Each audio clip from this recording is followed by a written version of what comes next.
High, কি অবস্থা? আশা করি আমি লাইভে চলে গেছি। সো সবাই একটু এভরিওয়ান জয়েন করে ফেলো ক্লাসে একটু। সো আজকে ক্লাসটা একটু অন্যরকম দেখছো, আজকে কিন্তু সেট আপটা একটু ডিফারেন্ট টাইপের সেট আপ।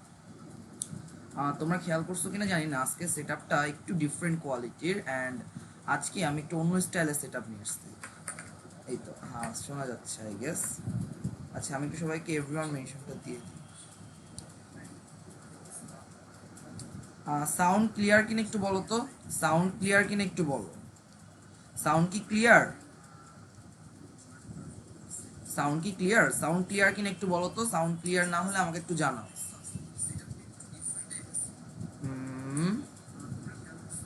আচ্ছা, যদি সাউন্ডে কোনো প্রবলেম হয়, যদি সাউন্ডে কোনো প্রবলেম না হয়, আমি ক্লাস শুরু করব। ঠিক আছে, তোমরা একটু সবাই জয়েন করে ফেলো ক্লাসটাতে। সো আই গেস সাউন্ডে কোনো প্রবলেম নাই, আমার যতদূর ধারণা সাউন্ডে তেমন কোনো প্রবলেম হওয়ার কথা না।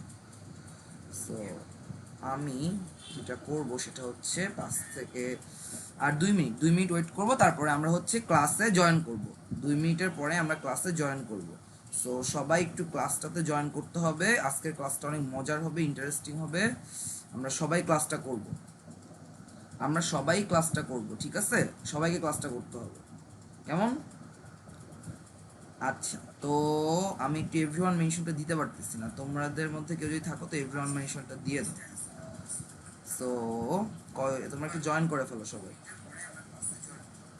তোমরা একটু সবাই ক্লাসে জয়েন করে ফেলো।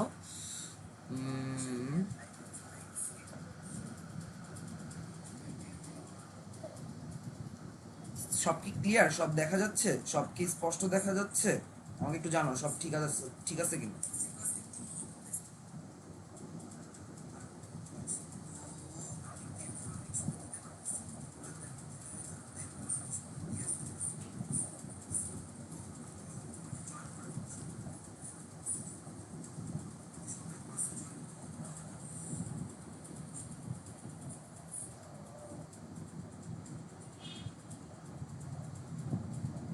সবাইকে মেনশন দিয়ে দাও।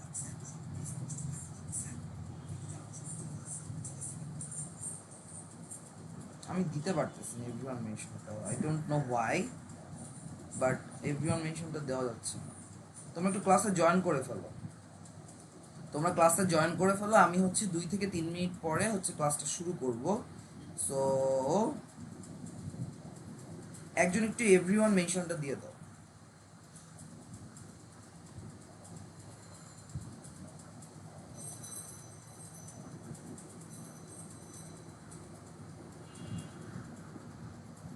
আই গেস আমরা ক্লাস শুরু করতে পারি একটু পরে।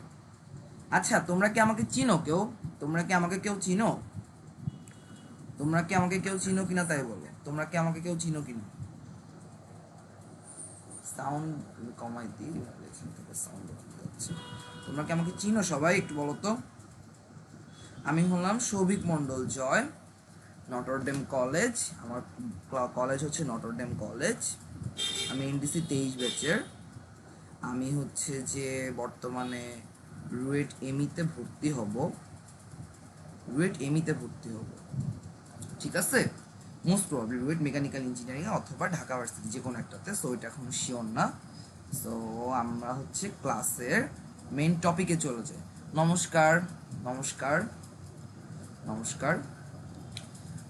আচ্ছা, আজকে সেট আপ কেমন লাগতেছে বলো তো একটু, আজকে সেট আপটা তোমাদের কাছে কেমন লাগতেছে? স্যার সেট আপ কি একটু ডিফারেন্ট কোয়ালিটির? সেট আপটা কেমন লাগছে বলো, জানো একটু সেট আপটা কেমন হয়েছে?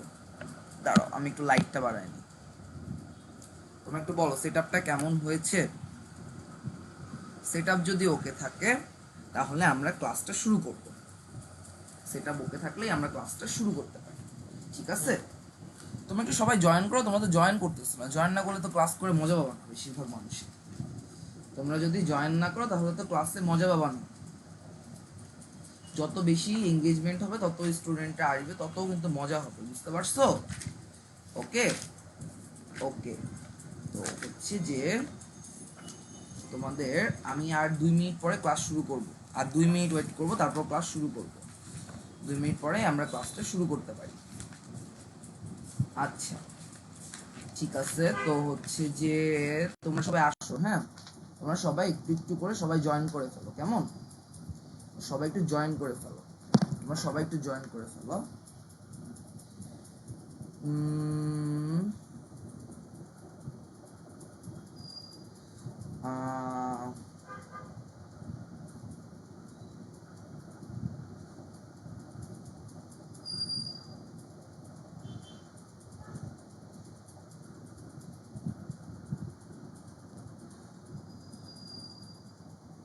ক্লাসে স্টুডেন্ট কেমন আছো তোমরা?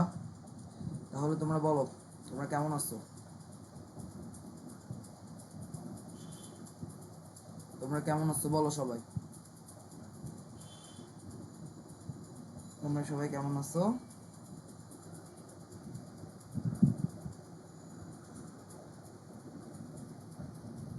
ভালো আছি, আমি ভালো আছি, আমি ভালো আছি, ঠিক আছে। তো আজকে আমরা প্রথম যে টপিকটা দেখব সেটার মধ্যে এই টপিকটা অনেক ইম্পর্টেন্ট, সো এটা একটু সবাই অ্যাভয়েড করে যাও। সো এই টপিকটা একটু দেখতে হবে, বুঝছো? এই টপিকটা কিন্তু একটু ভালো মতো করে বুঝতে হবে, নাহলে কিন্তু আমরা পরে ধরতে পারবো না। বুঝতে পারছো? আচ্ছা, প্রথমে যে টপিকটা আমরা পড়বো সেটা হচ্ছে আমাদের শিলা। ইংলিশে শিলা মানে কি? শিলা হচ্ছে রক। শিলা মানে হচ্ছে যে রক। তাহলে শিলা মানে কি? শিলা মানে হচ্ছে যে রক। তাহলে এখন আমাদের যে জিনিসটা করতে হবে, তোমরা কি লেখা দেখতে পাচ্ছ? কিনা বলো তো? তোমরা কি লেখা দেখতে পাচ্ছ? আচ্ছা, তাহলে শিলা, আমি তোমাকে প্রথমে শিলার ডেফিনেশনটা বলি, তোমরা একটু লিখে নাও তো। বিভিন্ন খনিজ পদার্থ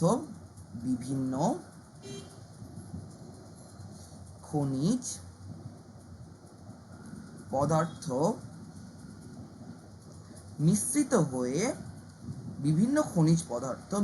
হয়ে শক্ত কণা তৈরি হয়।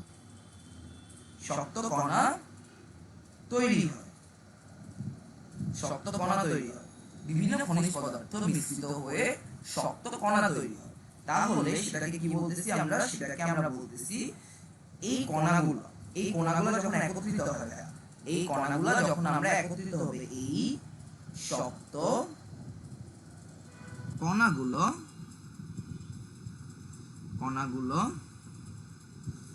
একত্রিত হয়ে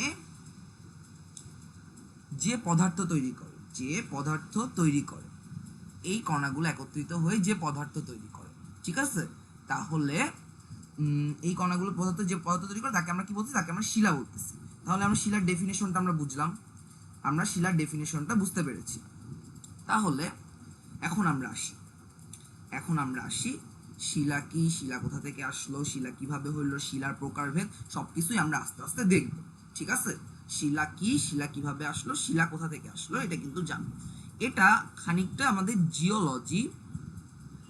জিওলজির একটা কনসেপ্ট। এটা ভূগোলেও আছে, জিওগ্রাফিতেও আমরা পড়ছি, যারা আর্টস ফ্যাকাল্টিতে তাদেরও কিন্তু এই টপিকটা আছে, বুঝতে পারছো? সো এটা অনেকটা ইন্টারেস্টিং একটা টপিক, এবং এই টপিকটা হচ্ছে যে আমাদের যখন অ্যাডমিশন কোয়েশ্চেন হবে সেখানে কিন্তু প্রচুর পরিমাণে আসে আমাদের, সেখানে কিন্তু প্রচুর পরিমাণে আমাদের হচ্ছে জ্ঞানমূলক আসতে পারে। তো যখন জ্ঞানমূলক আসবে তখন কিন্তু আমাদের হবে, তখন কিন্তু আমাদেরকে এই জিনিসগুলোকে এই যে কি যেন বলে, সংজ্ঞাগুলো কিন্তু আমাদের পাঠতে হবে। সংজ্ঞাগুলো যদি না পারি তাহলে কিন্তু আমাদের হবে না। তো আমাদের সংজ্ঞাগুলো পাঠতে হবে। দেখি তোমাদের কি অবস্থা, তোমরা কি দেখতে পাচ্ছ কিনা আমরা একটু দেখি। তো আচ্ছা, সাউন্ড প্রবলেম, সাউন্ড কি ওকে? দেখি, আমি একটু দেখি তো সাউন্ডের কোনো সমস্যা নেই না? সাউন্ড তো আমি তো শুনতে পাচ্ছি ভাইয়া, সাউন্ড আমি তো শুনতে পাচ্ছি, মোটামুটি ক্লিয়ার ভাবে শুনতে পাচ্ছি। তারপরেও তোমাদের যদি সাউন্ড প্রবলেম হয়, আমি একটু জোরে কথা বলতে পারি, আমি একটু মাইকের কাছে এনে জোরে কথা বলতে পারি। তো এখন আমরা টপিকটাতে চলে যাই, সেটা হচ্ছে যে আমাদের যেটা সেটা হচ্ছে প্রথমে আমাদের শিলার কয়েকটা প্রকারভেদ পড়ব। তার মধ্যে 1 নাম্বার যেটা আছে সেটা হচ্ছে আগ্নেয় শিলা। আগ্নেয় শিলা, ঠিক আছে, আগ্নেয় শিলা। তো আগ্নেয় শিলা এটা হচ্ছে ইংলিশ নামটা কি? এটার ইংলিশ নামটা হচ্ছে যে দাঁড়াও একটু আবার দিচ্ছি নি, এটার ইংলিশ নাম হচ্ছে যে ইগনিওরাস রক্স। ইগনিওরাস রক্স। আচ্ছা, আগ্নেয় শিলার ইংলিশ হচ্ছে যে ইগনিওরাস রক্স। তো আগ্নেয় শিলা কোনটা? আগ্নেয় শিলা হচ্ছে যে, আমি একটু ডেফিনেশনটা বলবো, আগ্নেয়গিরি থেকে যে গলিত পদার্থ মিশ্রিত হয়ে, আগ্নেয়গিরি থেকে যে গলিত পদার্থ মিশ্রিত হয়ে, আগ্নেয়গিরি থেকে, আমি একটু পরে লিখতেছি, আগে আমি একটু মুখে বলি, আগ্নেয়গিরি থেকে, আগ্নেয়গিরি থেকে যে গলিত পদার্থ, গলিত পদার্থ, গলিত পদার্থ গলিত পদার্থ মিশ্রিত হয়ে, মিশ্রিত হয়ে, গলিত পদার্থ মিশ্রিত হয়ে যে মিশ্রণ বের হয়, যে মিশ্রণ, যে মিশ্রণ তাকে ম্যাগমা বলে, তাকে ম্যাগমা বলে, তাকে ম্যাগমা বলে, ঠিক আছে। তাহলে আগ্নেয় শিলা কোনগুলো? আগ্নেয়গিরির গলিত তোমার হচ্ছে যে পদার্থ সমূহের থেকে যে মিশ্রণ, গলিত পদার্থ সমূহ একসাথে হয়ে যে মিশ্রণটা বের হয় সেটা হচ্ছে যে ম্যাগমা। আর ম্যাগমা থেকে, ম্যাগমা যখন ঠান্ডা হয়, ম্যাগমা যখন ঠান্ডা হয়ে কঠিন পদার্থে পরিণত হয়, ম্যাগমা যখন ঠান্ডা হয়ে কঠিন পদার্থে পরিণত হয়, তখন তাকে হচ্ছে যে কি যেন বুঝতেছি না, ম্যাগমা যখন ঠান্ডা হয়ে এখানে ইয়ার সাথে মনে হয় সিঙ্ক করতেছে না, আই গেস, তাই না? মোটামুটি কি তোমরা বুঝতে পারতেছো যেটা লিখতেছি? আগ্নেয়গিরির যখন ওই যে ম্যাগমাটা যখন ঠান্ডা হয়ে যায় তখন তাকে কি বলা হয়? তখন তাকে আগ্নেয় শিলা বলা হয়। তখন তাকে কি বলা হয়? আগ্নেয় শিলা। আচ্ছা, তখন তাকে আগ্নেয় শিলা বলা হয়। তাহলে আমি এটার এক্সাম্পল একটা লিখি। এটার এক্সাম্পল কি হতে পারে? এটার এক্সাম্পল হতে পারে হচ্ছে যে আমাদের গ্রানাইট। এটার এক্সাম্পল হবে কি? গ্রানাইট। এটার এক্সাম্পল হবে হচ্ছে যে গ্রানাইট। ওকে, তাহলে আমি একটু দেখি তোমাদের কি অবস্থা, তোমাদের সবার সবকিছু দেখা যাচ্ছে কিনা।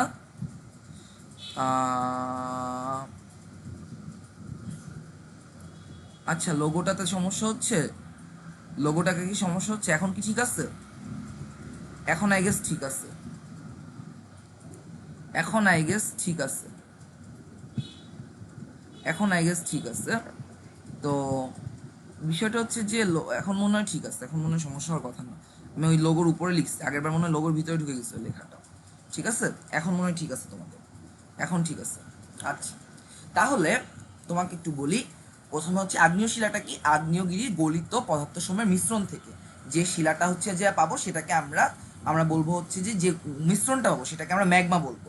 আর ম্যাগমা যখন ঠান্ডা হয়ে যাবে তখন যে শিলাটা হবে তখন সেটা হচ্ছে যে আগ্নেয় শিলা। আচ্ছা, ঠিক আছে। এখন আগ্নেয় শিলার কিছু এক্সাম্পল আছে, এক্সাম্পলগুলোর মধ্যে অন্যতম কি? অন্যতম হচ্ছে যে গ্রানাইট। আগ্নেয় শিলার এক্সাম্পলের মধ্যে অন্যতম হচ্ছে কি? অন্যতম হচ্ছে গ্রানাইট। ঠিক আছে, ওকে। তারপরে আমরা একটু পরের টপিক আসি।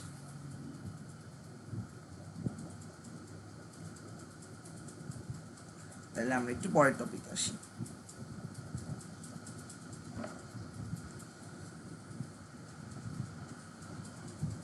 একটু মুছে ফেলি এটা। আচ্ছা, এরপরে আমরা যে টপিকটা পড়বো, আমরা এরপরে যে টপিকটা পড়বো সেটা হচ্ছে যে পাললিক শিলা। এরপরে আমরা যে টপিকটা পড়বো সেটা হচ্ছে পাললিক শিলা। পাললিক শিলার মধ্যে এক্সাম্পলটা কি? পাললিক শিলার মধ্যে এক্সাম্পল হচ্ছে যে, আমরা একটু ইয়াটা লিখি, আমরা একটু ইয়াটা লিখি, পাললিক শিলা। আচ্ছা, আমি একটু 1 মিনিট দেখে নিই তোমরা হচ্ছে ইয়াটা মানে লেখাটা ক্লিয়ার কিনা। আমার মনে হচ্ছে কথার সাথে লেখা সিঙ্ক করতেছে না, আমার মনে হচ্ছে কথার সাথে লেখা সিঙ্ক করতেছে না। আমি তারপর একটু দেখি।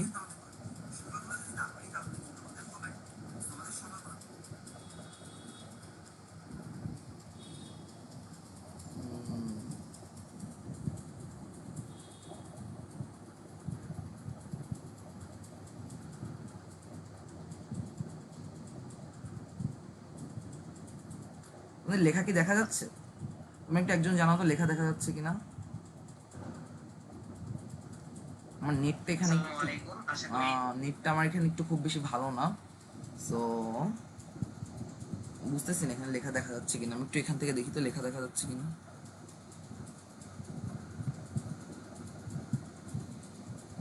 আই গেস লেখা দেখা যাচ্ছে।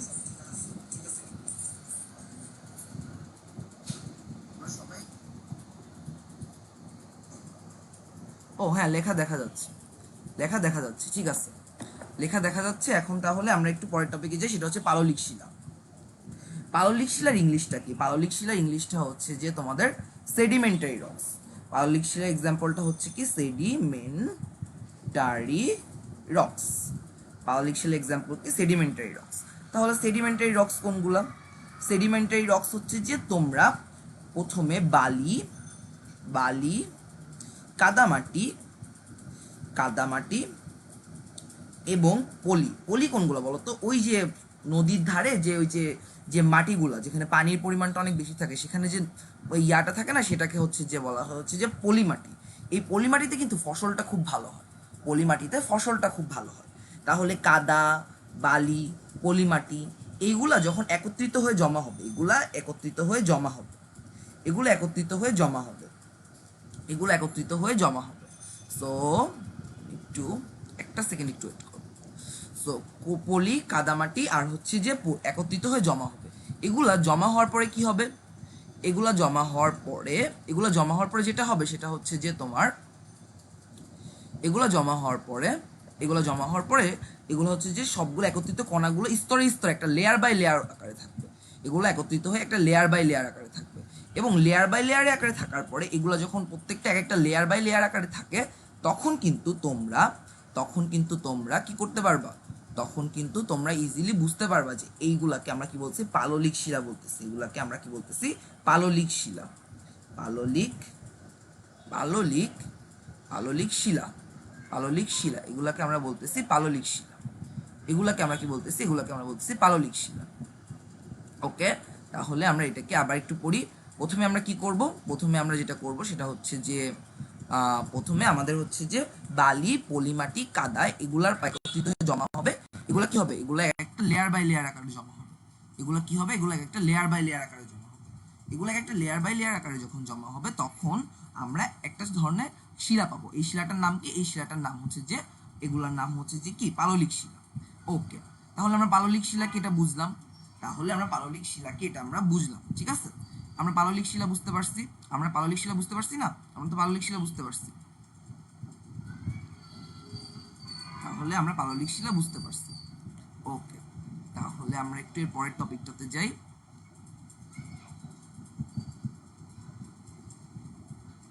আচ্ছা, এর পরের টপিকে যাই।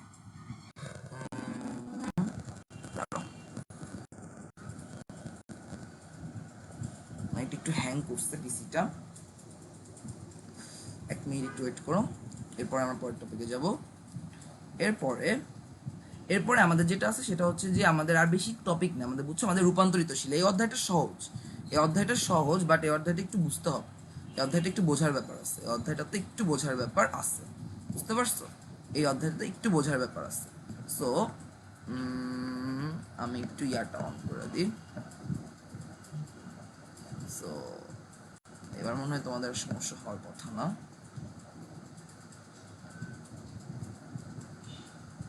আচ্ছা, তো এখন আমি একটু একটু সেটিংসটা ঠিক করে ফেলি, নাহলে তোমরা দেখতে পাচ্ছ না।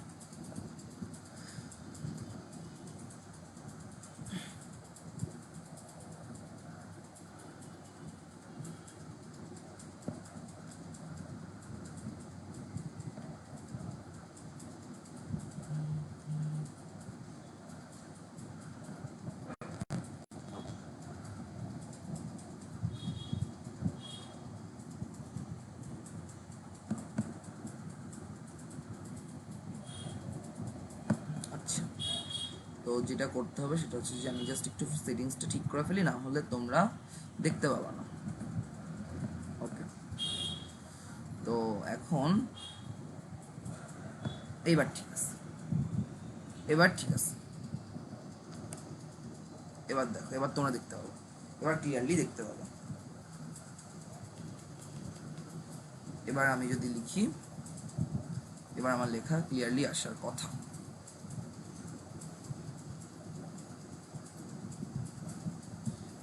আচ্ছা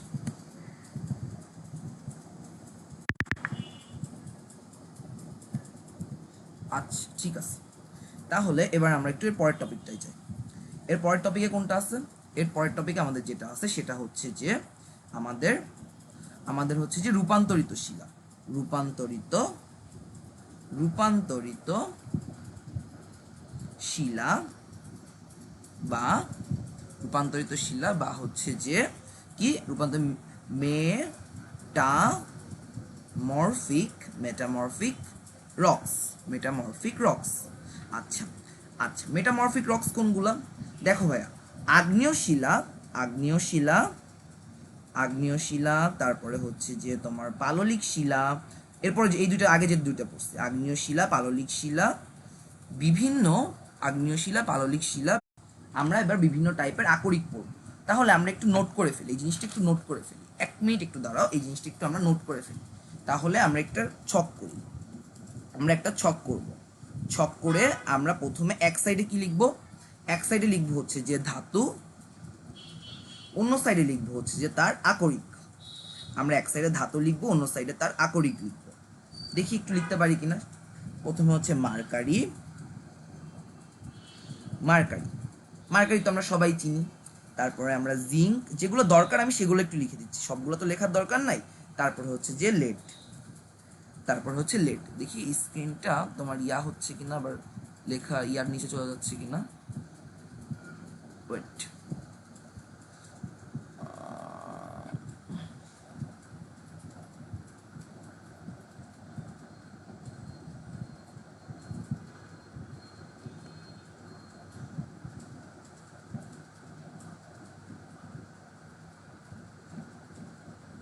আচ্ছা আচ্ছা ঠিক আছে।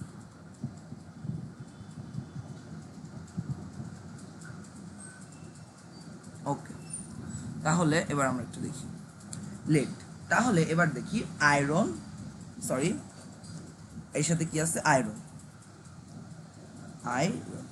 তাহলে এই পর্যন্ত আমরা একটু দেখে নিই। তাহলে লেড মার্কারির ক্ষেত্রে কি হয়? মার্কারির আকরিক হচ্ছে যে সিন্নাবার। মার্কারিক আকরিক হচ্ছে যে সিন্নাবার। মার্কারিক আকরিক হচ্ছে সিন্নাবার। এটা সংকেতটা কি? এটা সংকেত হচ্ছে যে HGS। এটা সংকেত কি? এটা সংকেত হচ্ছে যে HGS। জিঙ্ক হচ্ছে যে এটা কি আকরিকটা কি? জিঙ্কের আকরিক হচ্ছে যে জিঙ্ক ব্লেন্ড। জিঙ্কের আকরিক কি? Zinc blend. জিঙ্ক ব্লেন্ডের সংকেত কি? ZnS। আচ্ছা, এরপরে যেটা সেটা হচ্ছে যে ক্যালামাইন। এখন ক্যালামাইনের সংকেতটা কি হবে? ক্যালামাইনের সংকেতটা হবে হচ্ছে যে কি? ZnCO3। তাহলে এটা কিন্তু তাহলে জিঙ্কের কি? জিঙ্ক ব্লেন্ড, আর হচ্ছে যে ক্যালামাইন, আর মার্কারি হচ্ছে যে সিন্নাবার। এবার লেডের দেখি, লেডের হচ্ছে যে কি? লেডের হচ্ছে যে গ্যালোনা। এটার সংকেত কি? এটার সংকেত হচ্ছে PbS। আর আয়রনের ক্ষেত্রে কি? আয়রনের ক্ষেত্রে 3টা মনে রাখবা, একটা হচ্ছে হিমোটাইট, ম্যাগনেটাইট, আর একটা কি লিমোনাইট। ম্যাগনেটাইট, হিমোটাইট, আর হচ্ছে কি? লিমোনাইট। তাহলে আমি ম্যাগনেটাইটটা লিখি, ম্যাগনেটাইট।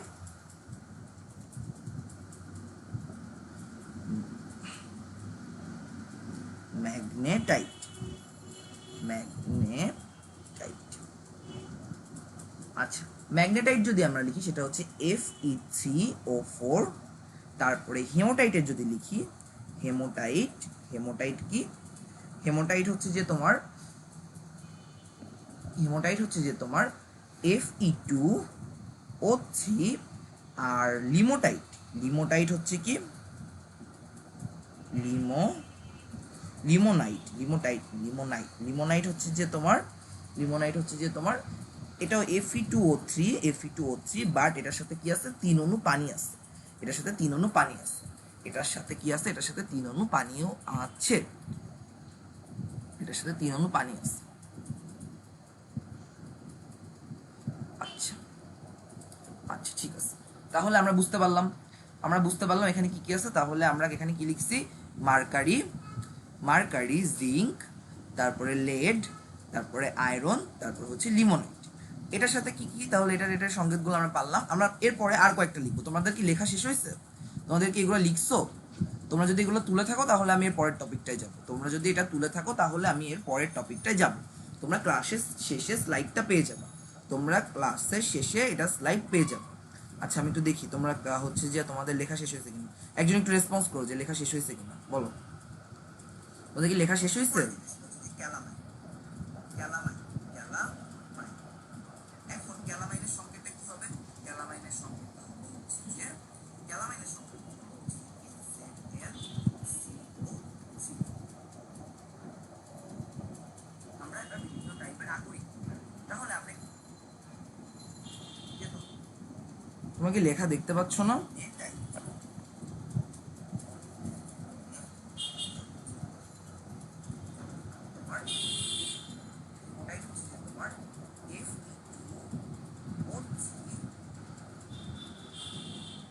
তোমরা কি লেখা ক্লিয়ার দেখতে পাচ্ছ না?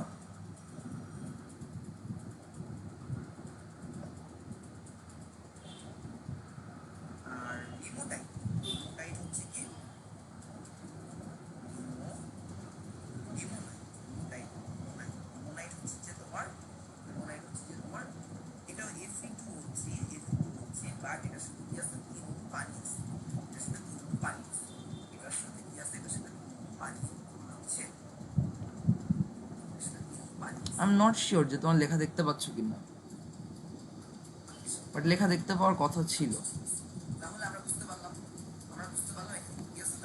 ওয়েট আ মিনিট, দেখি লেখা দেখা যায় কিনা। লেখা দেখা না গেলে আমি পরের টপিকে যাইতে পারবো না, যাই লাভ নেই। ও আচ্ছা হ্যাঁ, এবার আসছে তো, এবার আসছে তো, লেখা আসছিল। দাঁড়াও আমি এবার তোমাকে ঠিক করে দিচ্ছি। এবার লেখা সব দেখা যাবে, এবার লেখা দেখা যাবে। ওয়েট, এবার লেখা দেখা যাবে। মেন ফ্যাক্ট হচ্ছে যে আমার বাসার নেটটা খুব বেশি ভালো না। সো বাসার নেট ভালো না হওয়ার কারণে, বাসার নেটটা ভালো না হওয়ার কারণেই সমস্যাটা হয়েছে।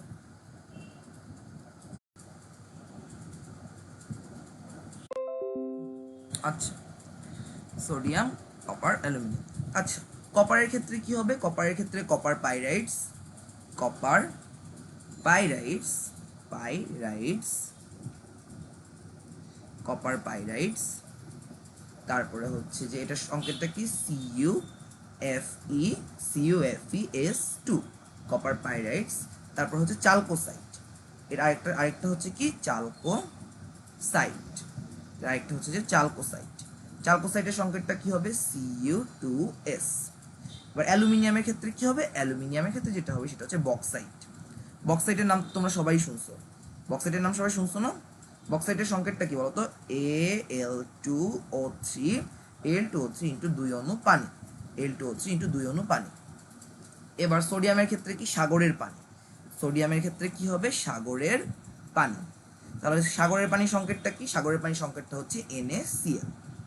আর ক্যালসিয়ামের ক্ষেত্রে, ক্যালসিয়ামের ক্ষেত্রে কি হবে? চুনাপাথর, চুনাপাথর। এই কয়টাই, এই কটা মনে রাখলে আমাদের আইগেস হয়ে যাবে। এই কথা মনে রাখলে আর আমাদের এক্সট্রা কিছু পড়া লাগবে না। তো তোমাদের প্রথমত কি ছিল? কপার। কপারের ক্ষেত্রে কি? Copper pyrites. আমরা আবার একটু পড়ে মুখস্থ করে ফেলবো। কপারের ক্ষেত্রে কপার পাইরাইটস। তারপরে হচ্ছে যে অ্যালুমিনিয়ামের ক্ষেত্রে কি? অ্যালুমিনিয়ামের ক্ষেত্রে হচ্ছে যে তোমার বক্সাইট। ক্যালসিয়ামের ক্ষেত্রে কি? ক্যালসিয়ামের ক্ষেত্রে হচ্ছে যে চুনাপাথর। আর সোডিয়ামের ক্ষেত্রে হচ্ছে যে সাগরের পানি। ওকে ওকে, তাহলে কি তোমরা এটা বুঝতে পারছো? তোমরা কি এবার এটা বুঝতে পারছো? তাহলে একটু বলো আমরা বুঝতে পারছি। জি ভাই ক্লিয়ার, বলো তো একটু ক্লিয়ার কিনা। এবার বলো এটা ক্লিয়ার কিনা, এবার একটু বলো এটা ক্লিয়ার কিনা, বলো এটা ক্লিয়ার কিনা, এবার একটু বলো দেখি।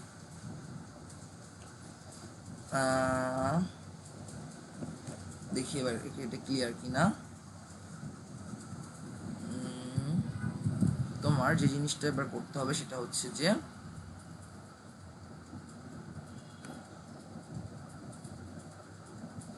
ক্লিয়ার। ওকে ওকে ঠিক আছে।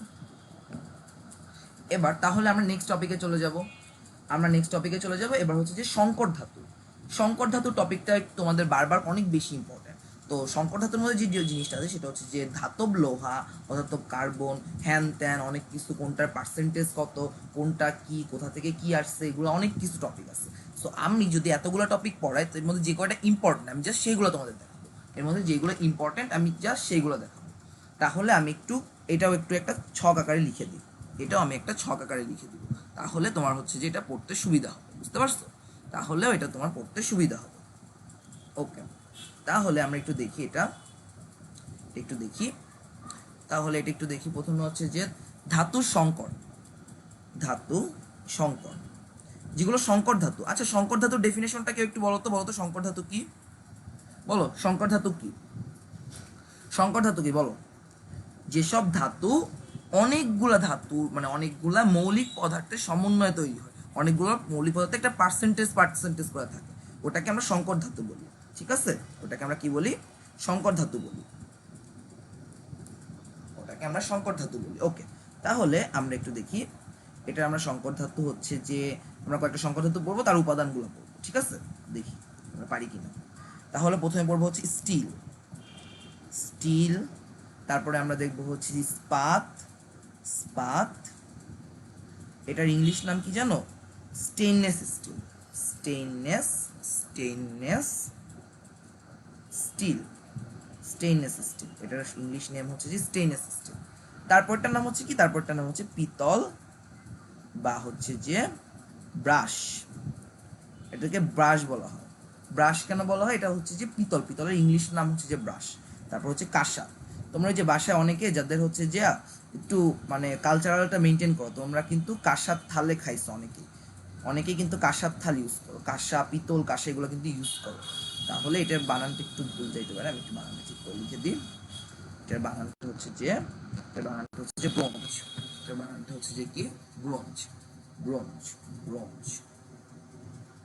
এটার বানান কি? এটার বানান হচ্ছে যে ব্রোঞ্জ, নিও বর্গেঞ্জ, ব্রোঞ্জ। ঠিক আছে, ব্রোঞ্জ। তাহলে এবার আমরা দেখি প্রত্যেকটা পার্সেন্টেজ দেখবো। লোহা কত আছে? লোহা স্টিলের মধ্যে লোহা আছে হচ্ছে যে 99%। আর কার্বন কত আছে? কার্বন আছে হচ্ছে যে 1%, কার্বন আছে হচ্ছে যে 1%।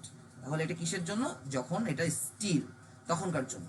যখন ইস্পাত তখন কত পার্সেন্ট আছে? তখন হচ্ছে যে লোহা 74% আছে, লোহা আছে 74%, লোহা আছে 74%, লোহা 74% আছে। আর হচ্ছে যে তোমার কি আছে? ক্রোমিয়াম, ক্রোমিয়াম আছে হচ্ছে যে তোমার 18%, ক্রোমিয়াম 18%। আর নিকেল, নিকেল আছে কত পার্সেন্ট? নিকেল আছে তোমার হচ্ছে যে 8%। ওকে, এবার পিতল, পিতল ব্রাশ বলা হয়। পিতলে কপার 65% আছে, কপার আছে হচ্ছে যে 65%। আর হচ্ছে যে জিঙ্ক, জিঙ্ক আছে হচ্ছে যে তোমার জিঙ্ক আছে হচ্ছে 35%, জিঙ্ক 35%, জিঙ্ক 35%। আচ্ছা, 35%, কিন্তু 35। ওকে, আর কাঁসার ক্ষেত্রে যেটা সেটা হচ্ছে যে আমি কি লিখি? কাঁসার ক্ষেত্রে কপার 90%, কপার 90%, কপার হচ্ছে 90%। আর হচ্ছে যে তোমার টিন, টিন হচ্ছে যে 10%, টিন হচ্ছে 10%। ওকে, তাহলে তোমরা এবার একটু এটাও তুলে ফেলো, এটাও একটু তুলে ফেলো, দেখি এবার সব ক্লিয়ার কিনা। বারবার দেখা লাগতেছে কারণ হচ্ছে যে একবার ঝামেলায় পড়ছি তো, তোমরা যদি না দেখতে পারো তাহলে তোমার ক্লাস নিয়ে নাও, বাট আই গেস এরপর আর সমস্যা হওয়ার কথা। দেখি এবার তোমরা দেখতে সব ক্লিয়ার কিনা।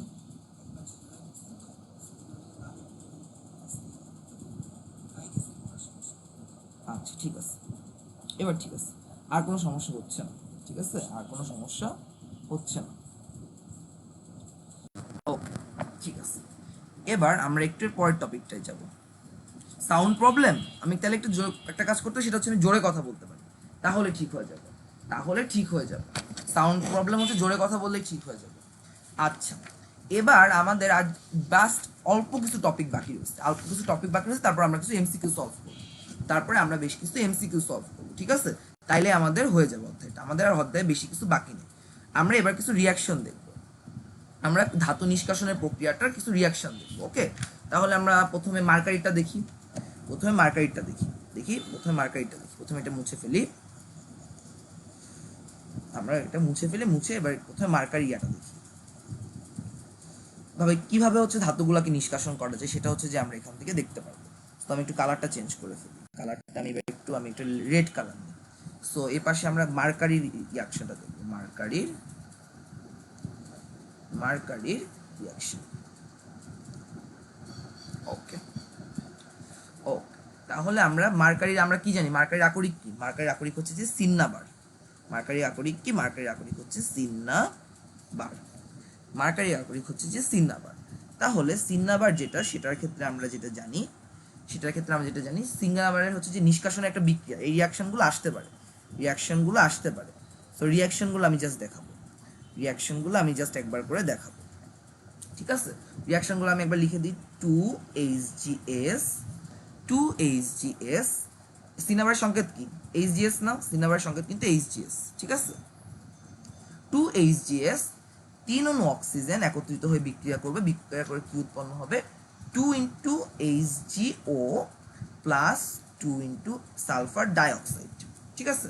এটা হচ্ছে যে একটা রিয়াকশন, এছাড়াও আরেকটা যেটা আছে 2 ইন্টু HGO প্লাস HGS একসাথে বিক্রিয়া করবে, বিক্রিয়া করে কি হবে? 3 অণু HG, তারপরে হচ্ছে যে SO2। তাহলে এটা দুইটা স্টেপ হয়, স্টেপ নাম্বার 1 আর এটা হচ্ছে স্টেপ নাম্বার 2। তাহলে প্রথম স্টেপে কি হলো? যেটা হলো HGS, এই HGS কি করছে? এই HGS কি করছে? এই HGS হচ্ছে যে এই অক্সিজেনের সাথে তোমার হচ্ছে যে বিক্রিয়া করে HG উৎপন্ন করছে, আর উপজাত হিসেবে সালফার ডাইঅক্সাইড উৎপন্ন করছে। এবার এই HGO যেটা না, এই যে এখান থেকে আমি পাইছি, কিন্তু এখান থেকে পাইছি। এবার HGO আর HGS একত্রিত হয়ে বিক্রিয়া করে কি করছে? এই যে HG মানে হচ্ছে যে মার্কারি, এই মার্কারিকে আমরা কি করছি? মার্কারিকে আমরা মুক্ত করে ফেলছি। ওকে, মার্কারিকে আমরা মুক্ত করে ফেলছি। ওকে, তাহলে আমরা এভাবে হচ্ছে যে আমরা কি পাবো? আমরা মার্কারিকে নিষ্কাশন করতে পারবো। এরপরে আমরা যেটা পড়বো সেটা হচ্ছে যে আমাদের এরপরে কি বলতো? এরপরে হচ্ছে যে আমাদের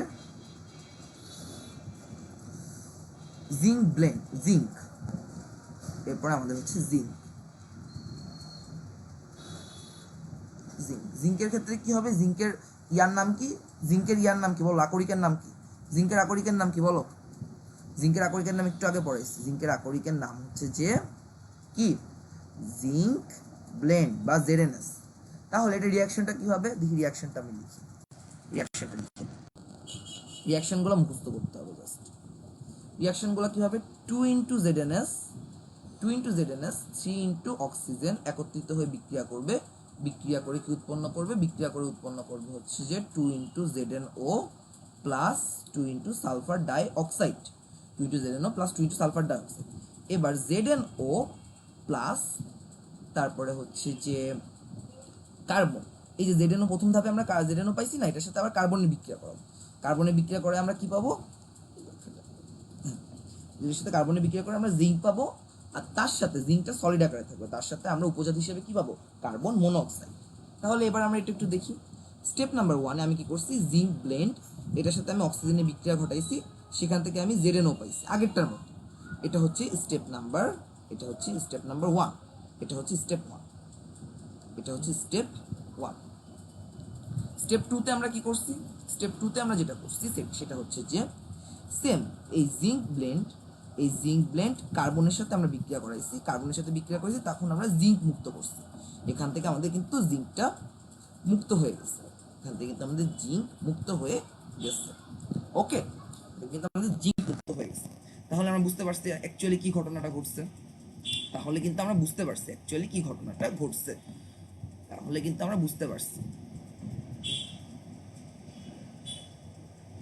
ওকে, আচ্ছা, ঠিক আছে। ওকে, তাহলে একটু ক্লিয়ার। আচ্ছা, আমাদের আর বেশি টপিক বাকি নেই, আমাদের অল্প কিছু টপিক বাকি আছে, তারপরে আমাদের অধ্যায়টা শেষ হয়ে যাবে। আমরা আরেকটা দেখবো, সেটা হচ্ছে আয়রন মুক্ত করা। একটা বিক্রিয়া আমি একটু দেখাই দিই। আয়রন বা হচ্ছে যে Fe, এটা মুক্ত করার একটা বিক্রিয়া আমি একটু দেখাবো। সেটা হচ্ছে যে আমরা এটা দেখবো, সেটা হচ্ছে যে আয়রন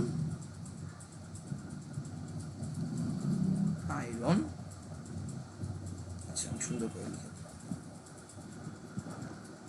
আয়রন। ওকে, তাহলে আয়রনের কি? আয়রনের আকরিক কি? আকরিক হচ্ছে যে আয়রনের আকরিক কি? আয়রনের আকরিক হচ্ছে যে তোমার আয়রন অনেকগুলো আকরিক আছে, এর মধ্যে Fe3O4, Fe2O3 আর হচ্ছে যে আরেকটা কি Fe2O3, এর সাথে কি 3 অণু পানি। ঠিক আছে, এবার দেখো, এবার রিয়াকশনটা আমরা দেখি। রিয়াকশনটা খুবই সহজ, রিয়াকশনটার মধ্যে যেটা করতে হবে সেটা হচ্ছে যে তোমার প্রত্যেকটা ক্ষেত্রে, ধরো এটার ক্ষেত্রে, এটার ক্ষেত্রে, এটার ক্ষেত্রে, এই তিনটার ক্ষেত্রে কি হবে, তিনটার ক্ষেত্রে আমি একবারে লিখে দিই, তিনটার ক্ষেত্রেই কার্বনের সাথে বিক্রিয়া করাতে হবে। এটার সাথে 2 অণু কার্বন, এটার সাথে 3 অণু কার্বন, আর এটার সাথে হচ্ছে যে তোমার কি করতে হবে, এটার সাথে বলতো এটাকে প্রথমে তাপ দিতে হবে। এটাকে তাপ দিয়ে কি করবো বলতো, এটাকে তাপ দিয়ে আমি জাস্ট এইটে বানাই নিব, Fe2O3 বানাই নিব, তারপরে আমার এখানে কার্বন অ্যাড করতে হবে। তারপরে যদি আমি প্রত্যেকটা ক্ষেত্রে কার্বন অ্যাড করি না, কার্বন অ্যাড করলে এই অক্সিজেন, এই যে অক্সিজেন আর এই কার্বন একত্রিত হয়ে কার্বন ডাই অক্সাইড উৎপন্ন করবে আর তার সাথে ফেরাস মুক্ত করে ফেলবে, কার্বন ডাই অক্সাইড উৎপন্ন করবে আর ফেরাস মুক্ত করে ফেলবে। এখানেও তোমার হচ্ছে যে কার্বন ডাই অক্সাইড উৎপন্ন করবে, এখানে ফেরাস উৎপন্ন করবে। তাহলে আমরা রিয়াকশনটা আরেকবার দেখি। প্রথমে Fe3O4, Fe2O3 আর Fe3O3O4, তিনটার ক্ষেত্রে কি করছে, আমি কার্বন দিয়ে বিক্রিয়া করাইছি, তিনটার ক্ষেত্রে কার্বন দিয়ে বিক্রিয়া করাইছি। আর এটার ক্ষেত্রে কি করছে, প্রথমে তাপ দিয়ে আমি হচ্ছে Fe2O3 বানাই নিছি। আচ্ছা, সব বানানো শেষ, সব কিছু করা শেষ। এবার আমরা যেটা করব সেটা হচ্ছে যে যখন আমি কার্বন দিয়ে বিক্রিয়া করাবো তখন এই যে Fe2O3, এখানকার যে অক্সিজেন আর এখানকার যে কার্বন, এই অক্সিজেন আর কার্বন একত্রিত হয়ে কার্বন ডাই অক্সাইড উৎপন্ন হবে, আর বাকি থাকবে কি, থাকবে হচ্ছে ফেরাস। এভাবে আমরা কি করবো, ফেরাসকে মুক্ত করতে পারবো। ওকে, আচ্ছা, বুঝতে পারছি? আমরা কি বুঝতে পারছি কিনা বলো তো একটু, আমরা একটু বলো বুঝতে পারছি কিনা দেখি। আচ্ছা দেখি এবার বুঝতে পারছি কিনা দেখি।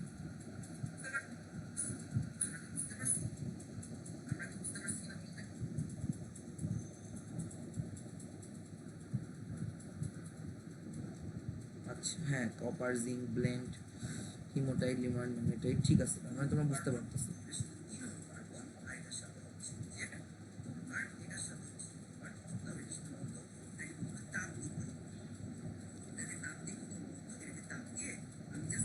আচ্ছা ঠিক আছে, ওকে। তাহলে এবার আমি আরেকটা টপিকে যাই। এবার আমাদের টপিকগুলোর মধ্যে মোটামুটি আমাদের এই অধ্যায় থেকে যা যা আসার মতো ছিল সেগুলো চলে আসছে, ঠিক আছে। এগুলোর মধ্যে যা যা ছিল সেগুলো আসার মতো ছিল, সেগুলো আমি লিখাই দিচ্ছি, ঠিক আছে।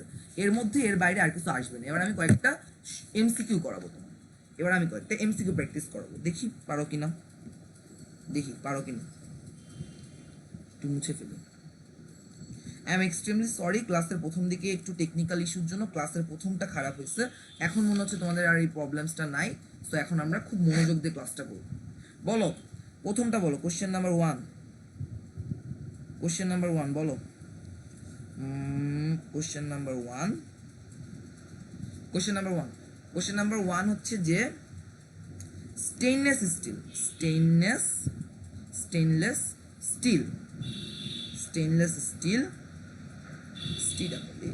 স্টিল এর উপাদান কি? স্টেইনলেস স্টিলের উপাদান কি বলো? স্টেইনলেস স্টিলের উপাদান বলো। স্টেইনলেস স্টিলের উপাদান কি? স্টেইনলেস স্টিলের উপাদান হচ্ছে যে, বলো একজন বলো। ফেরাস, তারপরে হচ্ছে যে এর সাথে কি নিকেল, ক্রোমিয়াম আর কি বলো, ক্রোমিয়াম, এর সাথে হচ্ছে কার্বন। সো এই কয়টা রয়েছে, ঠিক আছে। এটা হচ্ছে স্টেইনলেস স্টিলের উপাদান। আবার একটা কোশ্চেন দেখি, এরকম টাইপের কোশ্চেন তোমাদের কলেজ অ্যাডমিশনে আসতে পারে। সো আমি তোমাদের কোশ্চেনটা দেখা একটু ইন্ট্রোডিউস করছি, অ্যাকচুয়ালি কেমন টাইপের কোশ্চেন আসে, ঠিক আছে। এটা একটু তোমাদেরকে ইন্ট্রোডিউস করাইতেছি। ওকে, তাহলে এর পরের কোশ্চেনটা একটু বলো। সেটা হচ্ছে যে তোমার কোয়ার্টাজের সংকেত কি?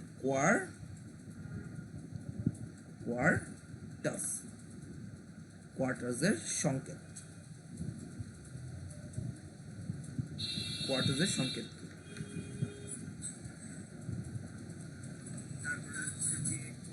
কোয়ার্টাজের সংকেত হচ্ছে যে তোমার এটা বলো। তো কেউ অ্যান্সার করতেছো না, তোমরা কি পারো না? কোয়ার্টাজের সংকেত হচ্ছে যে সিলিকন ডাই অক্সাইড। কোয়ার্টাজের সংকেত হচ্ছে সিলিকন ডাই অক্সাইড। ঠিক আছে, তাহলে গেল। এরপর একটা টপিক বলি, এই তোমরা সবাই ভালো আছো? আমি এরপরে আরেকটা দেখি। এরপরে আমরা লাস্ট একটা টপিক দেখব, সেটা হচ্ছে যে বলতো কি, আমরা একটা টপিক দেখব লাস্ট, সেটা আমাদের H2SO4 preparation. H2SO4 preparation, so H2SO4 প্রিপারেশনটা আমরা একটা ভিডিও দিয়ে দেখব, ঠিক আছে? H2SO4 প্রিপারেশন যেটা, এটা আমরা একটা ভিডিও দিয়ে দেখব। সো দেখি, আমি প্রথমেও এটা একটু অন করি, ভিডিওটা অন করে তোমাদেরকে দেখাচ্ছি, তাহলে এটা বুঝতে সুবিধা হবে। আমি এটার জন্য একটা ভিডিও খুঁজে পাইছি। সো এটার লিঙ্কটা আমি একটু নিই।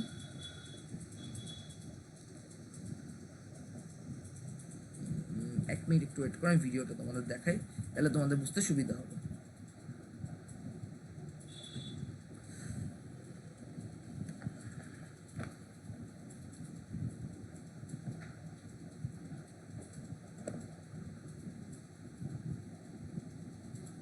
আচ্ছা,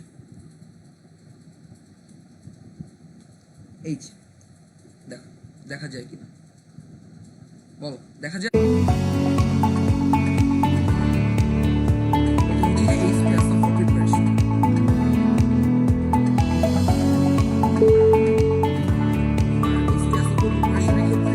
This animated video shows the process that how to make the sulfuric acid by contact H2SO4 preparation. So H2SO4 প্রিপারেশনের মধ্যে কি আছে, এটা কিন্তু কি, এটা কিন্তু করসিভ মানে কি, যেগুলা যদি আমি এটাকে হাত দিই তাহলে কিন্তু আমার হাত পুড়ে যাবে, হাতে লাগলে কিন্তু ওই জায়গাটা ক্ষয় হয়ে যায়, বুঝতে পারছো? তোমরা কি সাউন্ড এবার দেখতে সাউন্ড পাচ্ছ? তুমি কি আমার ভয়েস শুনতে পাচ্ছ এখন? একটু বলো তো সবাই যে ভয়েসটা ক্লিয়ার আছে, একটু বলো ভয়েসটা ক্লিয়ার আছে কিনা, একটু বলো ভয়েসটা ক্লিয়ার আছে কিনা। আচ্ছা ঠিক আছে, আচ্ছা ঠিক আছে, তার মানে তোমার ভয়েসটা ক্লিয়ার আছে, ওকে। এবার দেখো, প্রথমে সালফার আর ড্রাই এয়ার, গরম বাতাস, আমি একটু আবার রিভার্স করাই দেখি, আমি একটু আবার রিভার্স করাই জিনিসটাকে, আমরা একটু রিভার্স করাই, তাহলে আমরা দেখব এই যে সালফার আর ড্রাই এয়ার একত্রিত হয়ে সালফার ডাইঅক্সাইড আর অক্সিজেন দুইটা একত্রিত হচ্ছে, ঠিক আছে? দুইটা একত্রিত হয়ে একটা কনভার্সন এয়ারের মধ্য দিয়ে এই পাইপের মধ্যে দিয়ে যাচ্ছে। রিয়াকশনটা দেখো, 4 অণু সালফার অক্সাইড, দেখি এটা হচ্ছে যে একটু রিয়াকশনটা একটু দেখি, সেটা হচ্ছে যে 4 অণু সালফার, তারপর হচ্ছে FeS2, ফেরাস সালফেট FeS2 এর সাথে 11 অণু অক্সিজেন বিক্রিয়া করাইছি, তারপরে Fe2O3 প্লাস এই 8 অণু সালফার ডাইঅক্সাইড, তাহলে 4 অণু কি করছি, 4 অণু FeS2 এর সাথে 11 অণু অক্সিজেন একত্রিত হয়ে কি হয়েছে, 2 অণু Fe2O3 প্লাস 8 অণু সালফার ডাইঅক্সাইড। এবার দেখো কি হয়,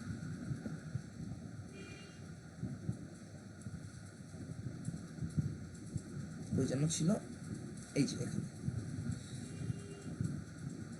আচ্ছা, এবার দেখো, এবার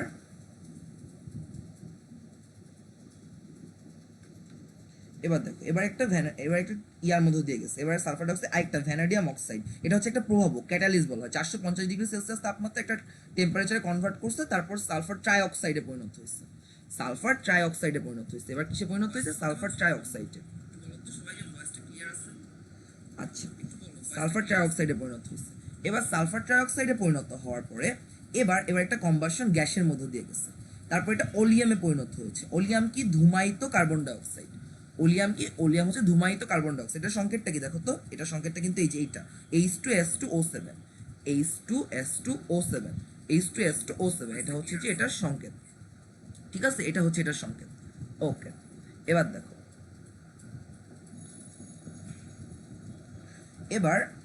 এবার ওয়াটার গ্যাস এটার মধ্যে দিচ্ছি, তারপর হচ্ছে উপর থেকে কনসেন্ট্রেটেড সালফিউরিক অ্যাসিড, এইগুলো দিচ্ছি, দেওয়ার পরে কি হচ্ছে বলো তো, এরপরে কি হচ্ছে বলো, এরপরে এটা একটা প্রসেসের মধ্য দিয়ে যাচ্ছে।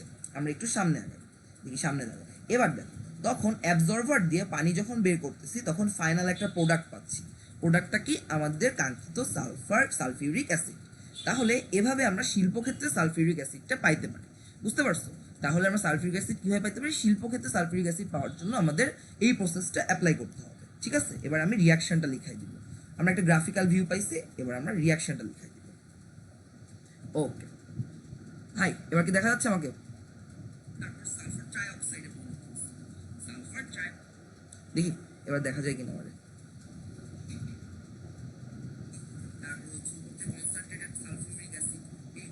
আচ্ছা ঠিক আছে, তাহলে আমি রিয়াকশনটা একটু লিখে দিই। H2SO4 preparation, H2SO4 preparation, H2SO4 preparation, 2 অণু সালফার ডাইঅক্সাইড প্লাস অক্সিজেন একত্রিত হয়ে কি হয়েছে, একত্রিত হয়ে 2 অণু SO3 উৎপন্ন হয়েছে। দেখে নি, না লেখা যাবে।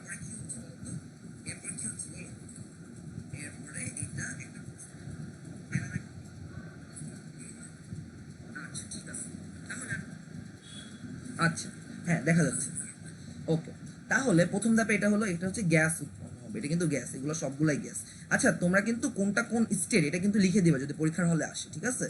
তারপরে SO3 এটা গ্যাস আকারে ছিল, এটার সাথে H2O লিকুইড আকারে ছিল, এটা কি হয়েছে H2SO4 লিকুইড আকারে প্রকাশ হয়েছে, H2SO4 আকারে পাইছি, এটা কি লিকুইড আকারে পাইছি কিন্তু। এবার H2SO4 কি করব, এখন আমরা H2SO4 যে লিকুইডটা আমরা পাইছি সেটাকে আবার আমরা সালফার ট্রাইঅক্সাইডের সাথে বিক্রিয়া করাবো। সালফার ট্রাইঅক্সাইডের সাথে বিক্রিয়া করলে কি হবে, H2S2O7। এটা কি বলতো, এটা কিন্তু আমাদের অলিয়াম, ধূমায়িত কি সালফিউরিক অ্যাসিড, ঠিক আছে, এটাকে অলিয়াম বলা হয়, এটাও লিকুইড। এবার এই H2SO4 এর সাথে আমরা কি করব, সিম্পল পানি অ্যাড করে দিব, সিম্পলি পানি অ্যাড করে দিব, পানি অ্যাড করে দিব, সিম্পলি পানি অ্যাড করে দিলে আমরা কি পাবো, 2 অণু H2SO4। তাহলে স্টেপ 1 কি, এটা হচ্ছে step 1, step 1, step 1, step 2, step 2, এটা স্টেপ 3, এটা কিন্তু স্টেপ 4।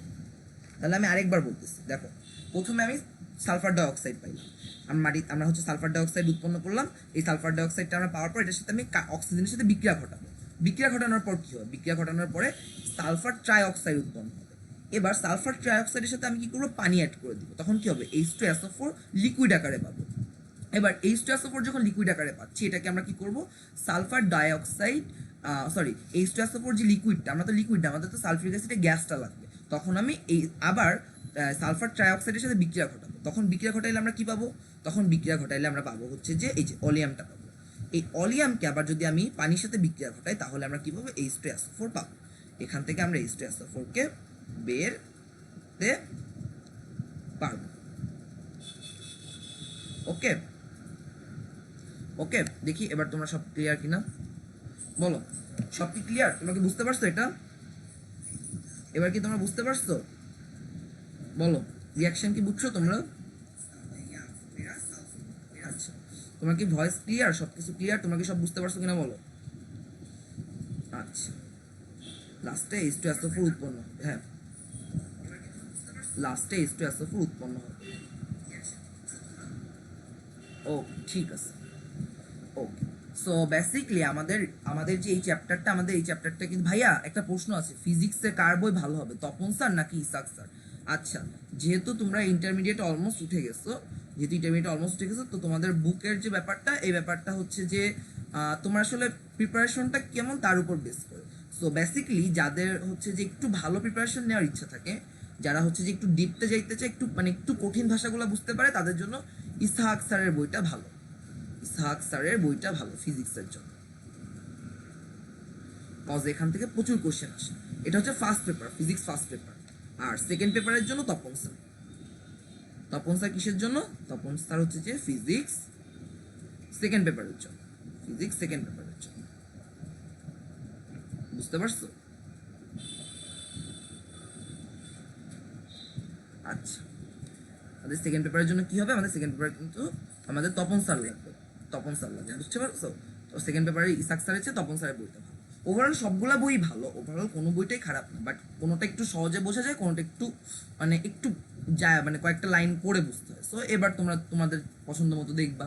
আমি কি করতাম, আমরা হচ্ছে যে কোনো একটা বই ফলো করতাম, একটা বই ফলো করে, আর বাকি বইয়ের হচ্ছে যে নোটগুলো কলেজে তো গোছাই দিত, তখন হচ্ছে যে আমাদের এই জিনিসটা খুবই সুন্দর করে আমি বুঝ করতে পারতাম, ঠিক আছে।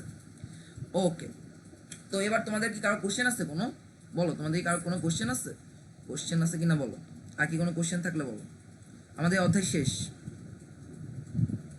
আমাদের এই অধ্যায়টা শেষ। আমাদের এই অধ্যায় শেষ। বলো তোমাদের কি কোনো কোশ্চেন আছে কিনা?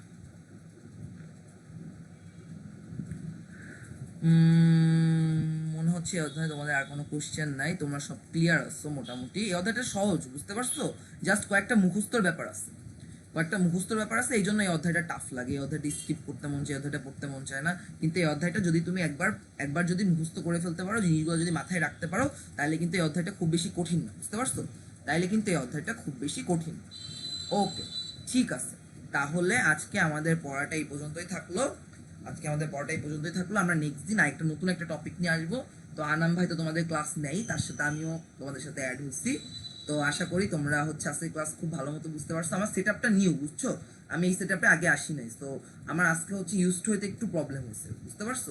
তাছাড়া এখন আমার লাস্টে যে কিন্তু এখন ক্লিয়ার, আর কিন্তু সমস্যা হয় না এখন আর, বুঝতে পারছো? ওকে ওকে, ঠিক আছে। তাহলে আমাদের ক্লাস এই পর্যন্তই থাকলো। আমাদের নেক্সট ক্লাসে দেখার সবার আমন্ত্রণ জানালাম। আর রাত তো 9টা বাজে, তো এখন হচ্ছে যে তোমরা সবাই একটু খাওয়া দাওয়া করে ঘুম পড়ো, আমিও ঘুমাবো, গরম অনেক পড়ছে। তো কি, টাটা টাটা।